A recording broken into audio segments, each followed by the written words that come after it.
I've always been someone who loved the quiet of the forest. There's something calming about it, the way the wind moves through the trees, the distant call of birds, the smell of earth and pine. That's why I decided to spend a weekend camping in the woods near my family's cabin. It wasn't a popular spot, which made it even better. I wanted solitude, and this place, deep in the foothills, provided exactly that. It was late afternoon when I set up camp. The sun was still high, and the woods were alive with sound. Birds, small critters, the occasional rustle in the underbrush. I made myself a fire, cooked some dinner, and settled in with a book, enjoying the last few rays of daylight. The first sign that something was wrong came as night began to fall. The forest went completely silent. No insects, no wind, nothing. Just dead silence. I didn't think much of it at first. I'd been camping enough to know that the forest can sometimes go quiet before a storm, but as the minutes passed and the silence stretched on, it became more unsettling. I felt it then, eyes on me, the hairs on the back of my neck standing up. I stood up, scanning the dark tree line, but saw nothing. The shadows seemed deeper, as if they were moving in a way they shouldn't. I tried to shake it off, telling myself it was just my mind playing tricks on me, the silence making everything feel eerie. But then I heard it, a low, guttural growl. It was distant at first, just barely audible over the crackle of the fire. But it came again, louder this time. My heart skipped a beat. There was no mistaking it.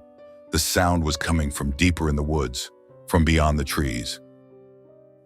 I grabbed my flashlight and aimed it into the dark. For a moment, nothing but the flickering light of the fire and the distant outlines of trees. But then, movement. A shadow, just a blur, too large and too fast to be an animal I recognized. It moved in an unnatural way, like it was gliding rather than walking, sliding between the trunks of trees as if the space itself bent to its will. I froze, my breath catching in my throat. Then the sound came again, a deep, throaty growl, much closer this time. I grabbed my things and started packing quickly, adrenaline flooding my system.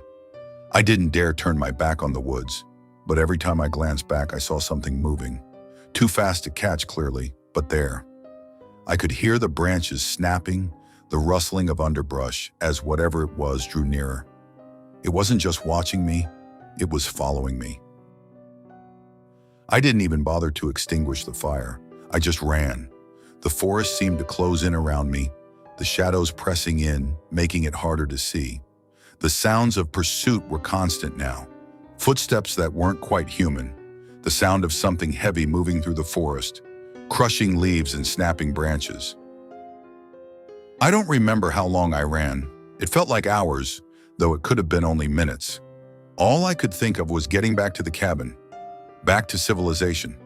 When I finally emerged from the tree line and onto the open dirt road near the cabin, I didn't look back. I didn't stop until I was inside, locking every door and window behind me.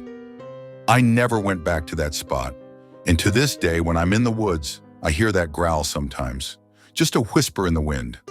But I know what it was, and I know what I felt. Something was out there that night, something that moves in ways no animal should. It might still be out there, waiting for the next person who dares to wander too far.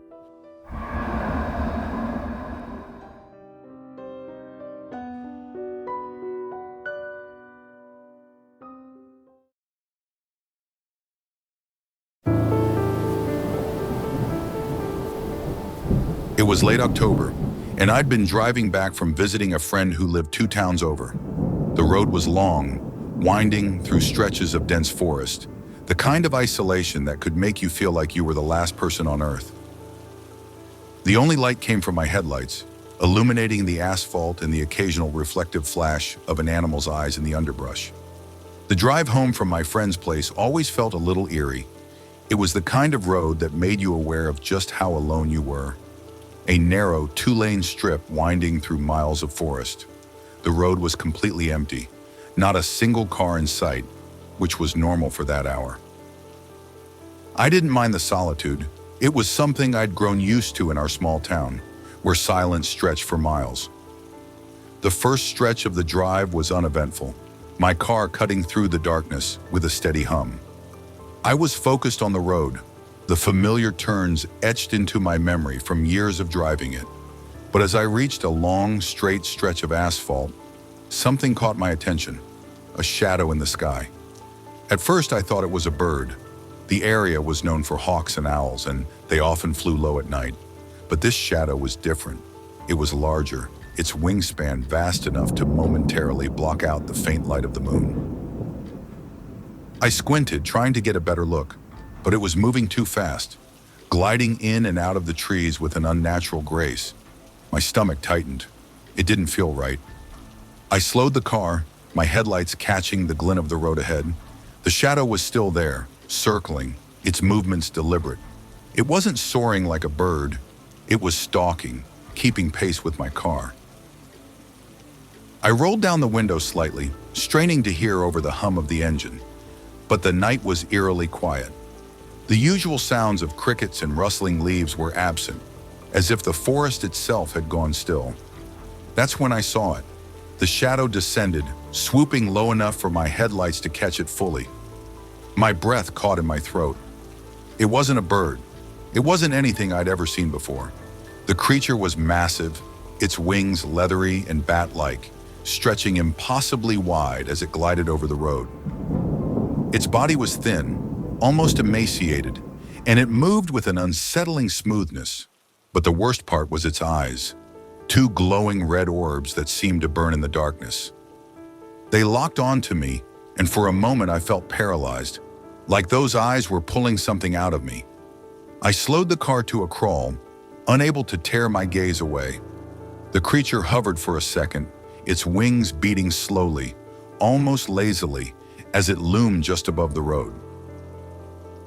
The glow of its eyes reflected off the windshield, and I swear I could feel them, a cold weight pressing down on my chest.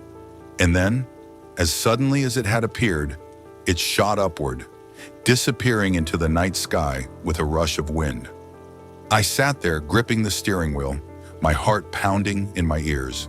The road was empty again, the forest silent, but the air felt charged, like something had been left behind. For a long moment I didn't move, my eyes scanning the treetops, half expecting the creature to return. When nothing happened, I forced myself to keep driving, my foot heavy on the accelerator. Every turn of the road felt endless, the trees pressing in closer with each passing mile.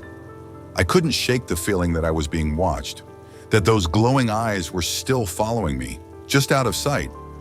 By the time I pulled into my driveway, I was shaking. I slammed the car door behind me and ran inside, locking the doors and double-checking the windows. Even then, I couldn't stop looking outside, half expecting to see that shadow gliding past the treetops. I didn't sleep that night, and now every time I drive that road after dark, I can't help but glance up at the sky, afraid of what I might see. Something is out there, watching and waiting.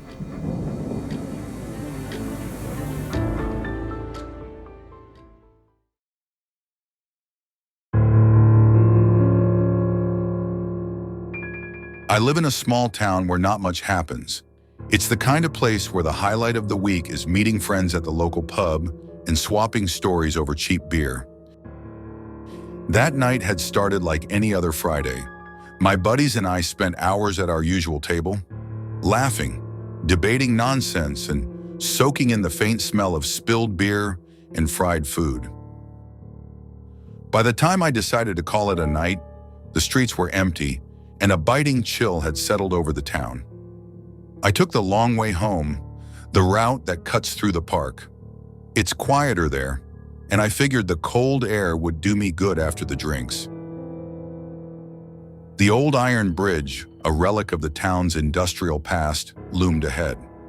Rusted and covered in ivy, it looked as if it had been forgotten by time. At night, with no streetlights to guide the way, it was pitch black, the kind of darkness that swallows everything. As I walked across, the sound of my footsteps echoed strangely. It wasn't unusual for the bridge to amplify noises, but this time it sounded Off, like there was another set of footsteps hidden in the echo.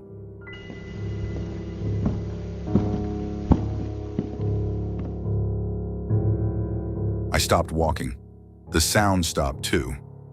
I turned around, squinting into the darkness, but there was nothing there, just the bridge stretching behind me, empty and still. A shiver ran down my spine, and I told myself I was just imagining things. Halfway across, I heard it again. This time it was louder, more deliberate. My pulse quickened. I stopped again and strained to listen, but all I could hear was the distant rush of the river below.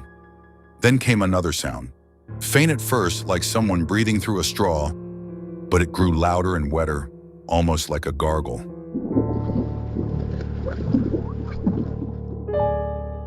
I froze. The sound didn't come from the bridge, but from beneath it, down by the water. Against my better judgment, I crept toward the railing and peered over. The river was inky black, reflecting the faint light of the moon. For a moment, I saw nothing but the rippling surface.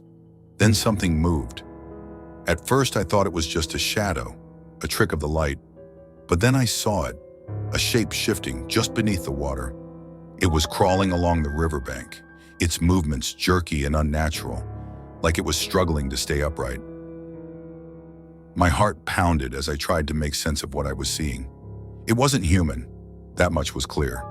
The shape was too slender, its limbs too long, bending at odd angles as it pulled itself along the muddy shore. I couldn't make out its face, if it even had one, but I caught a glimpse of pale skin that seemed to glow faintly in the moonlight. My hands shook as I reached for my phone, fumbling to unlock it and switch on the camera. I wanted proof, something to show myself later so I'd know I wasn't losing my mind. But by the time I looked back, it was gone. The water rippled where it had been, as if something had slipped beneath the surface. I stared at the river for what felt like an eternity, my phone still clutched in my hand. The only sound now was the rush of water and the faint creak of the bridge as the wind pushed against it. Finally, I forced myself to move. My legs felt like jelly as I hurried off the bridge, glancing over my shoulder every few steps. I didn't stop until I was back in the safety of my house, locking the door behind me and double-checking the windows. That night, I couldn't sleep. Every time I closed my eyes, I saw the shape crawling along the riverbank, its limbs bending in ways that no living thing should move. I tried convincing myself it was nothing, an animal maybe, or just a drunk's imagination running wild.